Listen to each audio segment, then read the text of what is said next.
ما همه افرادی رو کنارمون داریم که بیشتر از چیزی که فکرشو میکنیم براشون عزیزی. اونا نقش مهمی توی زندگی ما دارن، نقشی که شاید خودشون هم اهمیتش رو توی زندگی ما ندونن. ما شاید بعضی اوقات فقط نیاز به شنیده شدن داریم و اونا همون لحظه گوش شنوایی برای شنیدن مشکلات ما فراهم میکنن. و همه دلخوشی من تو این زندگی بودن با شماست و همینه که مهمه.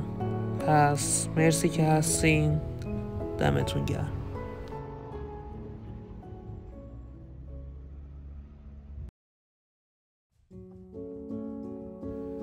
من از زمانی که یادم میاد چیزی به جز مهربونی،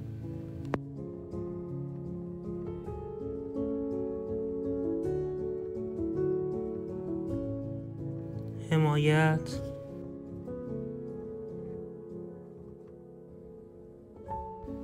صبوری و عشق از شما ندیدم. من فقط با دیدن زندگی که شما نشونم دادین چیزای زیادی یاد گرفتم. حمایتتون مشوق من برای ادامه دادن. پس ممنون بابت بودنتون و امیدوارم همیشه با هم بمونیم.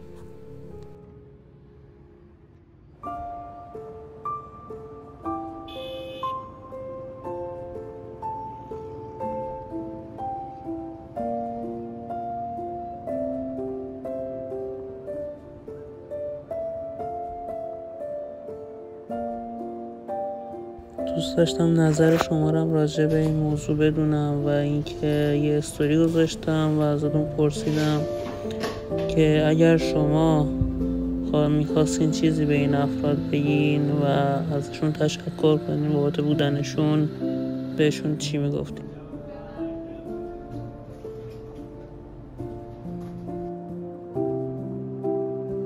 الی گفت هیچی. جوابش برام جالب بود و ازش پرسیدم چرا هیچی؟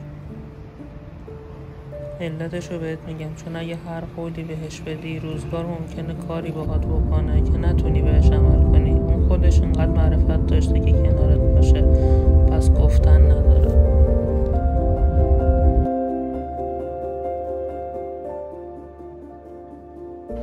یکی دیگه گفت مرسی که هستی.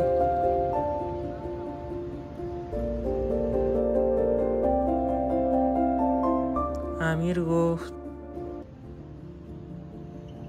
ممنون که چشم و گوش من بودی رفیق. امیدوارم بتونم وقتی که بهم نیاز بود کمکت کنم.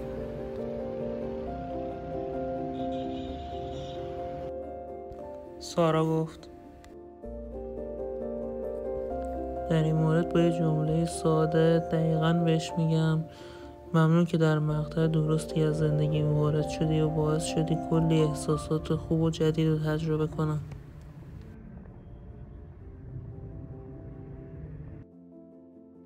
نگین گفت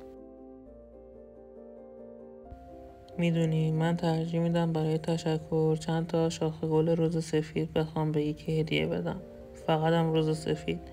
البته الان دیگه این طوریه که بیشتر برای خودم رز سفید میخرم.